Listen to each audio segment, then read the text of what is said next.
हमारा टॉपिक है dark field microscope. Dark field microscope में सबसे पहले हम बात करेंगे हिस्ट्री की। जो सबसे पहले साइंटिस्ट थे जिन्होंने इसके बारे में बताया, डेविन ब्रेस्टर। इन्होंने सबसे पहले एक कॉन्सेप्ट दिया था, लाइट स्कैटरिंग का कॉन्सेप्ट दिया था। इसमें इन्होंने सबसे पहले क्या देखा था, इन्होंने डार्क बैकग्राउंड में एक पार्टिकल को देखा था, बहुत ही छोटे से पार्टिकल को। वहां से इन्होंने एक लाइट स्कैटरिंग का कॉन्सेप्ट दिया था, जो हमारे डार्क फील्ड माइक्रोस्कोप में यूज किया जाता है। देन अनदर जो साइंटिस्ट आए थे, RS थॉलन, 1856 में। इन्होंने क्या दिया था, एक टाइप का कंडेंसर बनाया था जो कि क्या करता है, ट्रांसपेरेंट स्पेसिमेन को इजिली हम विजुअलाइज कर सकते हैं डार्क बैकग्राउंड में। देन जो दूसरे साइंटिस्ट आए थे, अर्नस्ट हैबर, 1878 में। इन्होंने एक थ्योरेटिकल फाउंडेशन दिया था। इन्होंने क्या बताया था कि जो स्कैटर्ड लाइट होता है उसको हम कलेक्ट करके कंट्रास्ट इमेज, बहुत ही अच्छा इमेज को फॉर्म कर सकते हैं।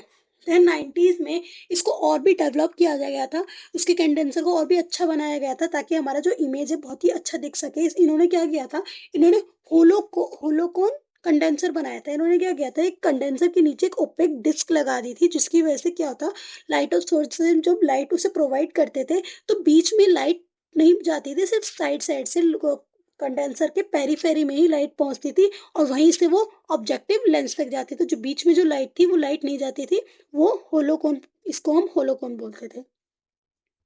देन अब हम बात करते हैं इंट्रोडक्शन की।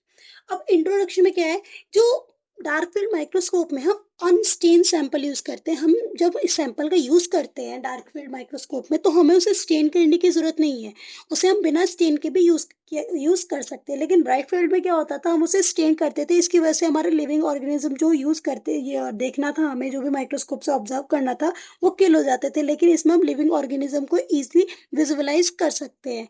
इसमें इस टाइप का कंडेंसर ही यूज होता है जो कि लाइट को, वो क्या करता है, लाइट को स्कैटर्ड करता है, लाइट को वो प्रॉपर लाइट को रिफ्लेक्ट करता है, हमारे स्पेसिमेन में एक एंगल बनाता है, उस लाइट को रिफ्लेक्ट करता है हमारे डायरेक्ट स्पेसिमेन पे। और इसमें अलग टाइप का एक कंडेंसर यूज होता है जो कि फॉर्म करता है एक होलोकोन, जैसे मैंने आपको पहले बताया था। देन इसमें डायरेक्ट लाइट फॉल नहीं होती हमारे ऑब्जेक्टिव लेंस पे।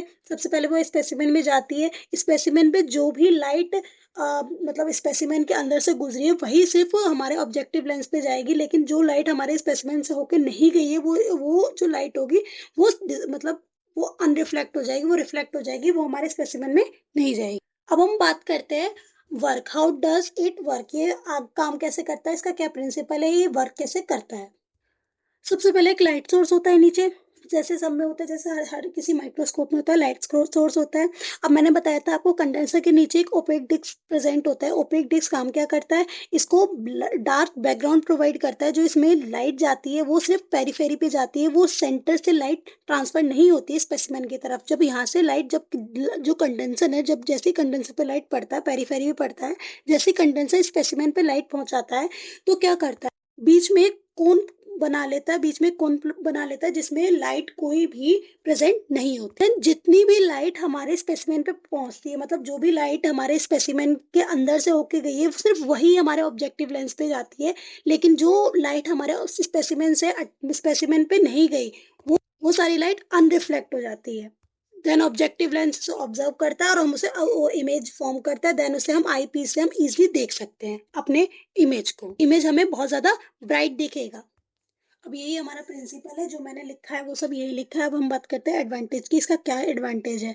इसमें क्या है, हम लिविंग ऑर्गेनिज्म को आसानी से देख सकते हैं, बिना किसी ऑर्गेनिज्म को मारे उसको इजिली लिविंग ऑर्गेनिज्म को हम देख सकते हैं। और इसका रिजोल्यूशन है वो बहुत ही अच्छा है हमारे ब्राइट फील्ड माइक्रोस्कोप से। देन हम बात करते हैं लिमिटेशन की। लिमिटेशन क्या है, जो डस्ट पार्टिकल गलती से भी अगर हमारे इसमें डस्ट पार्टिकल हमारे माइक्रोस्कोप में चली गई तो हमारा जो वो माइक्रोस्कोप है उसे भी ये शो करेगा, उस डस्ट पार्टिकल को भी शो करेगा, तो वो ये हमारे लिए सही नहीं है। और इसमें बहुत ही ज्यादा थिन लेयर, अगर हमारी किसी भी जो कोई भी स्पेसिमेन है अगर वो बहुत ही ज्यादा थिन लेयर है तो ही हम उसे देख सकते हैं। अदरवाइज अगर जो हमारी लेयर है वो बहुत ज्यादा थिक है तो वो अच्छे से नहीं देख सकते। क्यों? क्योंकि उस पर हमारी लाइट जो है प्रॉपरली स्कैटर्ड नहीं होगी। लेस देन 200 नैनोमीटर के सैंपल को ही हम ऑब्जर्व कर सकते हैं, उससे ज्यादा वाले सैंपल को ऑब्जर्व नहीं कर सकते। और इसमें सिर्फ हम ऊपरी ऊपरी की चीजें देख सकते हैं, इसलिए हम मतलब बहुत ही ज्यादा अंदर इंटरनल चीजों को प्रॉपर नहीं देख सकते। ये इसका लिमिटेशन है। Thank you.